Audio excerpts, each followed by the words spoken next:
సంక్రాంతి పండుగకు ముందు పంటలు అమ్మగా వచ్చిన ఆదాయంతో కొంతమంది రైతులు కొత్త పశువులను కొంటారు. అలాగే పంటలు నష్టపోయిన రైతులు తమ నష్టాన్ని పూడ్చుకునేందుకు పశువులను అమ్మేస్తుంటారు. హైదరాబాద్లోని నార్సింగ్ గ్రామంలో ఇలా ప్రతి ఏటా కూడా ఒక మేళ నిర్వహిస్తుంటారు. దీన్నే పశు సంక్రాంతి, పశువుల జాతర అని కూడా అంటుంటారు. ఒకే ఒక్కరోజు జరిగే ఈ మేళా టర్నోవర్ 3 కోట్లకు పైగా ఉంటుంది అంటే అతిశయోక్తి కాదు.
రైతుల వ్యవసాయ లెక్కల ప్రకారం సంక్రాంతి పండుగకు ముందు ఒక రకమైన పంటలు వేస్తారు.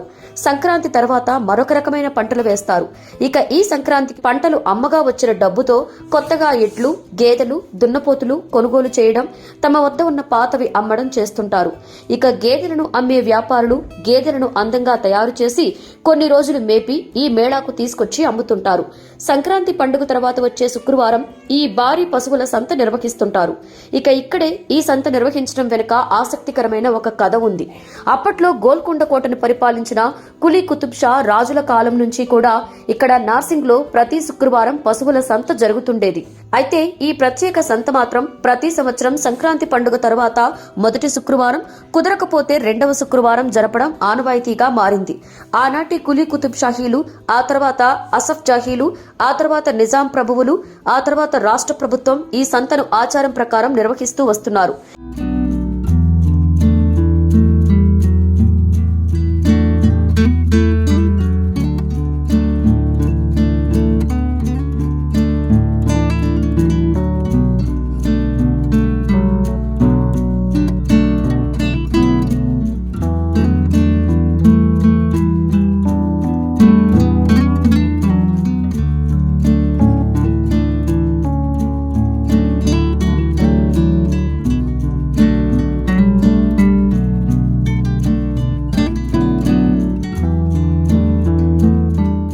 ఇక్కడ పశువులను కొనడానికి రాష్ట్రం నలుమూలల నుండే కాకుండా దాదాపు 15 రాష్ట్రాల నుండి రైతులు, వ్యాపారులు వస్తుంటారు.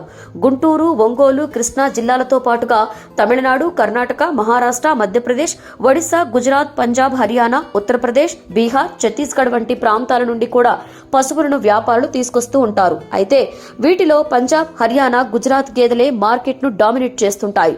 ఈ మేళాలో ఒక్కో గేదె ధర 40,000 రూపాయల నుండి 1,00,000కు పైగా పలుకుతుంది.